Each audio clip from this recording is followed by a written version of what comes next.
President Uhuru Kenyatta's term in office is coming to an end. Who will succeed President Uhuru Kenyatta? And will the president determine who becomes the next president of the Republic of Kenya? President Uhuru Kenyatta actually had 4 options. The first option was to support his deputy, William Samoei Ruto. And there are very many compelling reasons why the president ought to have supported his deputy. But the president, from all indications, is out to block his deputy for reasons which personally I don't know. But I've been reading of late from my friend Robert Alai that the president is actually campaigning for William Samoei Ruto. I'm bringing Robert Alai to the show tomorrow to explain to us why he thinks that by withdrawing the security of the DP, the president is actually campaigning for the DP. But for me, I think the president is not going for that option of his DP. He has actually betrayed him. Then the president has the second option. The second option is basically choosing his preferred presidential candidate. And President Uhuru Kenyatta's preferred candidates are known in this country. At the top is Gideon Moi, followed by Musalia Mudavadi.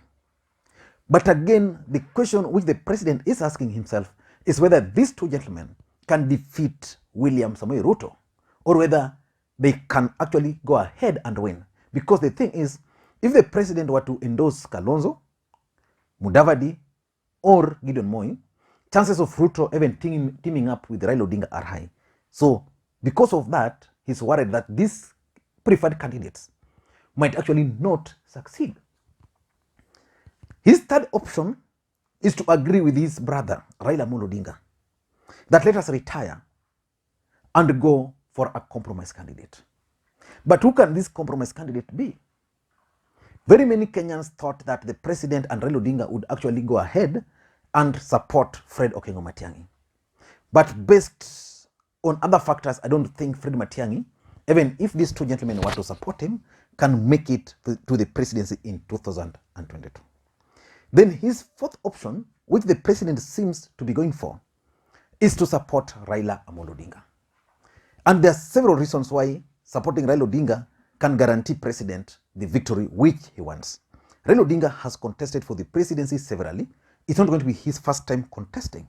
And therefore, he has experience. Raila Odinga has followers. Raila Odinga only needs what his people or his supporters call the deep state. But why do you think President Uhuru Kenyatta is going for Raila Odinga instead of supporting his deputy, a man he made a public promise to support? Why is not going for either of his preferred candidates, who is either Gideon Moi or Musalia Mudavadi?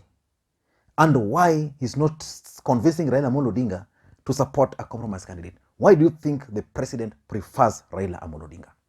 So in this video today, I want to list for you several reasons why President Uhuru Kenyatta prefers Raila Odinga to succeed him at the expense specifically of his deputy William Samoei Ruto. But before you do that, for those who are watching this channel for the first time, the best thing you can do is to click that subscribe button so that next time you produce a video like this, YouTube will automatically notify you. And to the subscribers, I want to continue. Thank you guys for your continued support. Now, let us get back to the main issue. Why do you think President Uhuru Kenyatta has settled on Raila Odinga? Because let us not bury our heads in the sand. The president has kind of endorsed Raila Odinga. Why do you think he prefers Raila Odinga to succeed him? Because we all remember that after the handshake, there's a time the president was in central Kenya and he told the people of the larger Mount Kenya region that his choice for 2022 was going to surprise them. And Kenyans have been asking themselves, who will this surprise candidate be? But now it is clear that that surprise candidate is actually Raila Odinga. Why do you think President Uhuru Kenyatta prefers Raila Odinga? In my view, 7 reasons. The first reason, which is the main, in my view, is post-2022 politics. If there's one reason why the president is going to support Raila Odinga, is post 2022 politics. The president would have preferred to support Gideon Moi now, but Gideon Moi, his time is not 2022. He would have preferred to support Musalia Mudavadi, but because of Raila Odinga factor, Raila Odinga teaming up with Ruto, possibility of that, he can't do that. But with Raila Odinga becoming the president, and at his age, Uhuru Kenyatta can do something. If he wants to make Gideon Moi president, he can easily do that. Raila Odinga is advanced in age, so which means in the first term, the president can decide to give someone else a running mate. Let's say Kalonzo, running mate first term. Raila Odinga winning, then in 2022, they might decide, okay, 2027, Raila Odinga is still running. Then he's paired with someone like Gideon Moi to serve. And they'll just make bad prayer. And if the bad prayer will happen, then probably Gideon Moi will become the president. That's a possibility. So because of post-2022, because even now, if President Uhuru Kenyatta wanted Gideon Moi to become the president in 2027, it can't happen. Because if Ruto wins, for example, then it means Ruto is going to serve for 2 terms. 10 years with the presidency, it means Ruto would now be controlling a lot of things. So post-2022 is the main reason why he's insisting on Raila Amolo Odinga. I don't think there's something which Raila Odinga currently wants in the presidency other than serving the country and exiting. That's number one. Number 2, deputy president revenge. Let us face it. President Uhuru Kenyatta and his government have actually mistreated the deputy president, William Samoei Ruto. You can't imagine. What we are seeing here is what we know. The withdrawal of security, William Ruto being blocked from attending events, his roles being given to someone else. He's been mistreated. Very junior officers ignoring him, chiefs not attending his functions. That's serious. William Ruto and his allies have made it very clear whenever they speak that they are very bitter. And perceptionally, William Ruto is perceived to be one of the most vengeful politicians in this country. So when the president sits down with his team, most of whom have actually mistreated the deputy president, these guys tell him, make sure this guy doesn't become the president. For if he becomes the president, we are going to be doomed. So because of that, the fear of revenge, that Ruto is likely to revenge. Number 3 is historical ties with the Raila Odinga and family. Mzee Jaramogi Oginga Odinga, the father to Raila Amolo Odinga, refused to take over the leadership until such a time when Mzee Kenyatta, Jomo Kenyatta, was released. But there was a betrayal. Again, the Kenyatta family would want a situation where in the future one of them would become the president of the Republic of Kenya. But that bond, that betrayal is still lingering on. So the family would want to return a favor to the Odingas to solve the Kikuyu-Luo rivalry. And once that's done, it means in future, a Kenyatta can go to Luoland and campaign that Uhuru Kenyatta at some point supported Raila Odinga. So that historical ties. Uhuru would also want just to do what the father failed to do. Number 4, in my view, is what I call Moi factor. Moi factor. You see, as we speak, 2022 is turning out to be a 2-horse race. Before Moi died, he used to meet President Uhuru Kenyatta severally. During those times, William Ruto was blocked from visiting Daniel Toroitich arap Moi. I'm suspecting that Moi Sr. had a pact with President Uhuru Kenyatta, or maybe the Kenyatta family, that you support Gideon, I support you, then in the future you support Gideon. And because of that, probably the former president also told President Uhuru Kenyatta to ensure that William Ruto does not become the president under his watch. So I tend to think that President Uhuru Kenyatta's moves are actually motivated by Moi factor. Remember, many people believe that it is Ruto who made Uhuru the president. I've never bought that.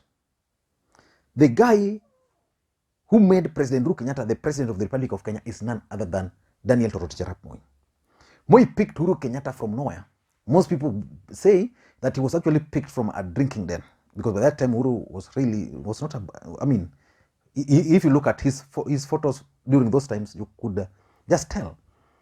He picked him from there, made him the chairperson of the Kenya Tourism Board. Before Kenyans knew, Makto was forced to resign as a nominated member of parliament. Uhuru Kenyatta was made a nominated member of parliament. Before Kenyans knew, Uhuru was made the chairman of KANU. Before Kenyans knew, vice chairman of KANU. Before Kenyans knew, Uhuru was the KANU presidential candidate. And that's what propelled President Uhuru Kenyatta to the presidency. Because despite the fact that KANU was defeated, Uhuru was defeated, he had emerged. And when Kibaki fell out with Raila, Uhuru played a key role in 2007. And he was even appointed as a deputy prime minister. And from there, Uhuru was now in a level where anybody would say that he was destined to be the president. But that was only possible because of Moi. It was not because of William Ruto. So that Moi factor has played a huge role for Uhuru Kenyatta in determining who to succeed him. Number 5, in my view, is business interest. If you look at these politicians who can become president, it's a two-horse race. But Ruto, most people are not saying this, but Ruto is perceived to be greedy. He's perceived to be corrupt within the system. That this guy was in power, or has been in power since 2013 up to now. And he was already controlling all sectors of the economy. When you come to transport, William Ruto, his companies were all over. The insurance, his insurance company was insuring almost all government vehicles. He was hiring his vehicles to the NTSA, everything.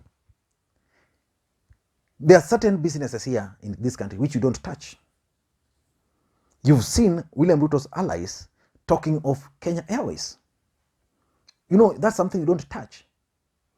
Kenya Airways was reported to have made a loss of 11 billion. Yesterday I was watching news, 11 billion. So the government will likely give that 11 billion in the name of bailout. And that's how Kenya Airways is actually used to siphon money from the taxpayers.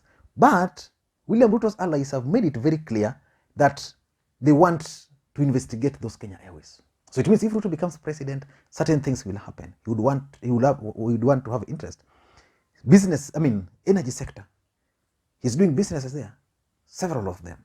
So Uhuru Kenyatta's interest, the family interest, and the interest of those around him are at risk if the deputy president becomes the president.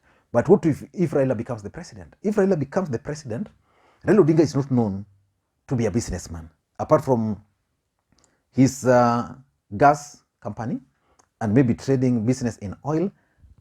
Nothing much. You don't get Raila Odinga dealing in major tenders. You don't get Raila Odinga dealing in brokerages of Chinese are building SGR. He wants to broker, So those business interests. Number 6 is the need to defeat Ruto. The president has one primary objective: to defeat William Samoei Ruto, so that he doesn't become the president in 2022. But who can defeat Ruto? So the president took his pen and paper and listed all the potential candidates. The NIS gave him the report, and according to that report, Raila Odinga was top of the list. So he has no option. You must support Raila Odinga, because from that report, it is only Raila Odinga who can defeat Ruto. And if his primary objective is to defeat Ruto, why should he carry Gideon Moi as the flag bearer? Why should he carry Musalia Mudavadi? Why should he carry Kalonzo Musyoka? So he's opting for Raila Odinga, because Raila Odinga is the only one who is capable. And lastly is the central Kenyan politics. The truth of the matter is that as much as President Uhuru Kenyatta's term is coming to an end, he would want a situation where he determines who becomes the next kingpin of that region. He would want a situation where he controls who becomes the next governors of those counties. The governor of Kiambu, for example, the governors of Nyeri, the president would want to determine who becomes the governors in those regions. He would want to determine who becomes members of parliament. But the truth of the matter is that William Ruto has already disoriented the president in that scheme. As he speaks today, the president is not even sure of determining who becomes his next member of parliament in Gatundu South. Because Moses Kuria is already out there. He was defeated in Georgia. Again, he was defeated in Kiamba. So the president is figuring out of all these candidates who can help him in central Kenya. So Raila Odinga comes into effect or into play. I don't know what you think, but those are my take. Robert Alai will be coming. I spoke with him, he's at home in Nyando, so I've requested him to come here tomorrow so that he can explain to us, for example, how the withdrawal of William Ruto's security by the government is aiding in his bid. So we'll have a candid talk with him tomorrow. So until that time, it's bye-bye from me.